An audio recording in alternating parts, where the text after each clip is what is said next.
Hello and welcome to Needful Things again. Let's just move this out of the way. And the three little buttons there, I'll tell you why they're there in just a second. Today we're going to do this beautiful ribbing work. As you can see, it's just gorgeous. This is 20 stitches up and down. Slip stitches and half double crochets are in between, one row of half double crochets, 3 rows of slip stitches. It's really beautiful and it's great for making sweaters. I'm going to turn this into a bolero type, little jacket type bolero sweater, which you can also make if you'd like, because I'll probably do the videos for it. So I'm going to make this. I'm going to show you how it's done. So let's get started.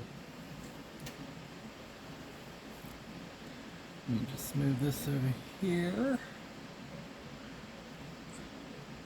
I'm just going to use this big twist yarn from Joann's to show you how this is done. Let's see. So we'll just put this over here, pull some out. Okay. I could turn that light on, but I'm not. So we'll just make a slip stitch. However you like to make a slip stitch. I know there's a crochet police, they might come after you. So we're going to chain 20. 1, 2, 3, 4, 5, 6, 7, 8, 9, 10, 11, 12, 13, 14, 15, 16, 17, 18, 19, and 20. There's our chain of 20. Okay.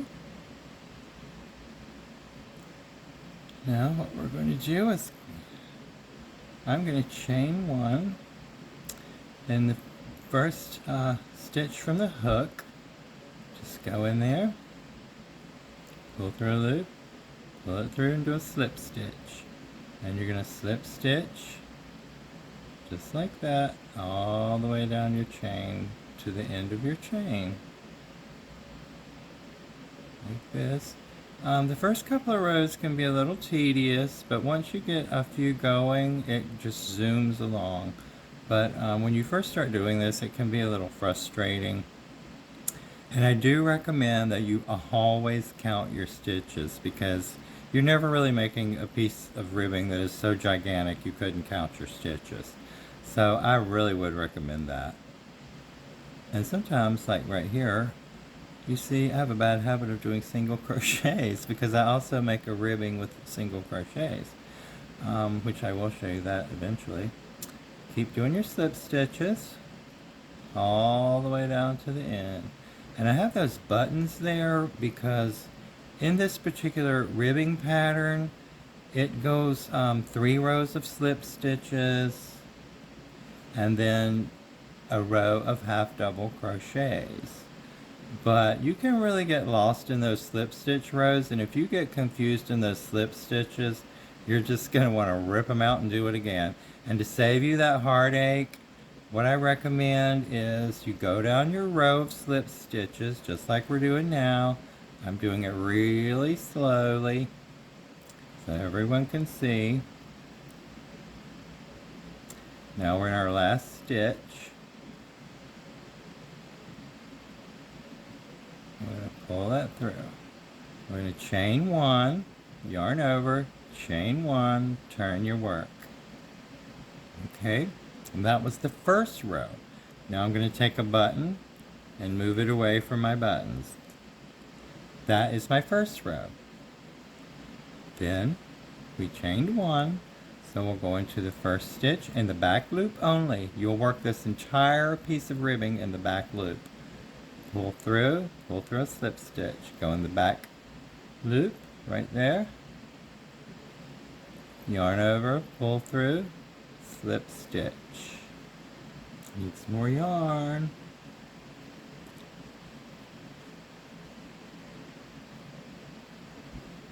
Okay. We're just going to continue to do our slip stitches all the way down the piece. Like so. Like I said, these first rows can just make you nuts. But once you get past the first, couple of rows of slip stitches, you'll be fine. It'll be very easy for you after that. And it's such a beautiful pattern. I learned a lot of my crochet stitches and things from people who speak different languages, and most of the time I don't even understand the languages they're speaking. A lot of Arabic, Greek, Turkish, but they just do such beautiful crochet work in those countries. And I really don't need to know what they're saying to be able to, you know, do their work. I watch their videos and I can do their work. And I have to change them a lot because they don't work for me sometimes. But that's where a lot of my stuff comes from, that I change and make into my own patterns. And, make into whatever I want to make it into. But they do beautiful work. And I know a lot of people don't have the patience to sit for hours and listen to a video that's in a language that you may not understand. And so that could be frustrating for you, especially if you're, you're a beginning crocheter. I've been doing this for so long that I don't need to know what you're saying. If you're showing me what you're doing, then that's all I need. But a lot of people, if you're just beginning or, you're trying to follow someone's pattern, then that video would help if it was in English or whatever language you speak. So yeah. Okay, now we're coming almost to the end of this row. This would be row number 2 of the slip stitches. And sometimes on the end, you have to really dig in there and get that last one because they do tend to hide down in there, but make sure you get it because that's where you'll lose your count if it happens to you. I hope my camera's not shaking too much. My table's moving. Yeah. So now we've done that row, we'll move a button over here. And you see how that goes? You do a row, you do a button. So the next row, I'll move the button over there. Okay, so now for video purposes, that's the first 2 rows of that. So once you get those 2 rows done, I just did this one with, we just did these right here. So you'll do a third one on what you were working on. You'll do a third row of the slip stitches, and then you'll do a row of the half double crochets, like that. So you can see what I'm working on here. So here we're at the end of that second row. Excuse me, it gets a little crazy in those stitches. The second row's done. There it is. We'll do 1 chain stitch in between. There's 1 chain stitch, and remember, in between when you're doing the slip stitch rows, you do the row, you do a chain at the end, turn your work. When you're doing the half double crochet rows, you'll be chaining 2 at the end and turning your work. So now we're going on to the third row of the slip stitches in the back row. Everything is worked in the back row. Remember that, everything in the back row. I don't know if you can see that. I hope so. In the back row, everything's in the back row. Sometimes the third row, it's just, in the beginning, so don't get frustrated because in the beginning, these stitches feel a little tight, but that tension loosens up, and so does the tension in you. Oh, that's so funny. Yeah, so just keep going, and you'll get to the end, and see you have 3 rows. Let's finish that.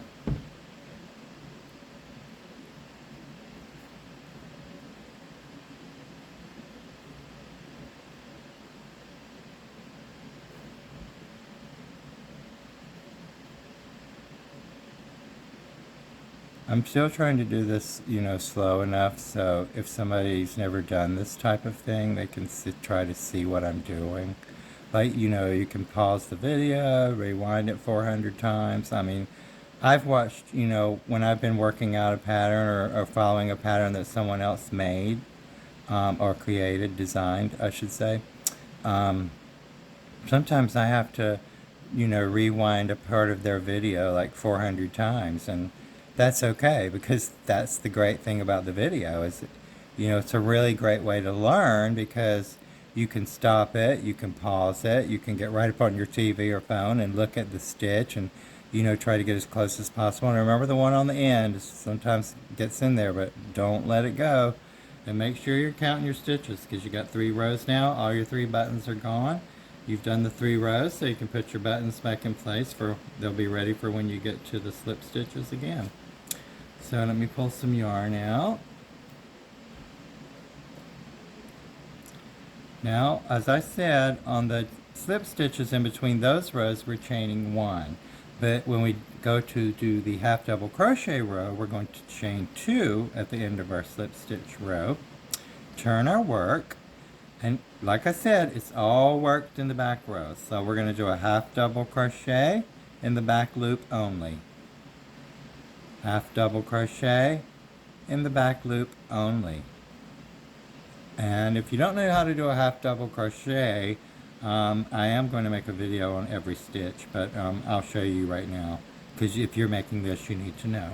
So we're going to yarn over, go through the back loop, pull through a loop. You got 3 on the hook, yarn over, pull through all the loops. That's a half double crochet. And you'll do those all the way down the back loop of your last row of slip stitches.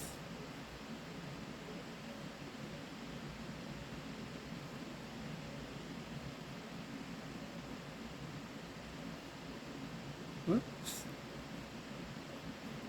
Also, people make comments about how I hold a crochet hook. I know exactly how to hold a crochet hook the way that people teach you how to do it. But unfortunately, I've been doing this since I was 7 years old, and I'm not 7 years old anymore, let's just say that. And I do have a little bit of arthritis in my fingers from my past career as a hairdresser and a wig maker. So to hold a crochet hook the way that you're taught to do it is extremely painful for me. So if I hold it this way, I can crochet really well, really quickly, and it doesn't hurt at all. I never have the pain in my fingers that I had before. So that's why I hold my hook so strangely. I guess it's strangely to some people. It's not strange to me at all. I can hold it the other way if you prefer me to do that. I don't see any reason why I should. So, yeah, there you have it. And I don't you'll also notice that I don't wrap yarn around my fingers to keep tension. And I don't know, I know how to do that as well. I don't like it. It's uncomfortable and I don't like it.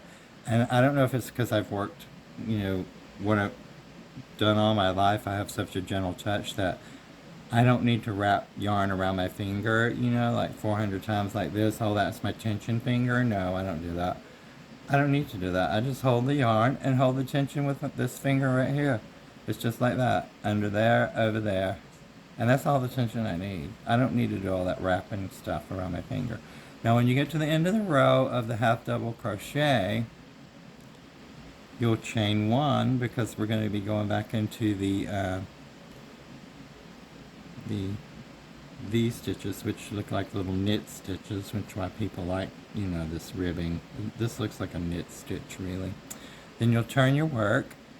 You've already chained 1. You're going to the first back loop only, and you'll slip stitch. Slip stitch. You see how easy the slip stitches are now that you're into the work? And that's what happens. You get into the work and it just, it gets easier. And then you'll just be flying down the road. I was about to sing a song, but I don't want to get copyright, so. Ding da ding da ding bong, ding dong ba dong bong, bing bong bong. Don't think that's copyright. Came out of my brain. Okay. So then you see that's the back. That's what the back looks like. And then when you turn it over, you have that beautiful ribbing there. Isn't that gorgeous? And that's how you get the depression in the middle that gives you this beautiful stuff. So I hope you learned a little something. If you have any comments, please comment below. Like and subscribe. I appreciate it. It really helps my channel grow. I'm trying really hard to grow my channel. So yeah, enjoy.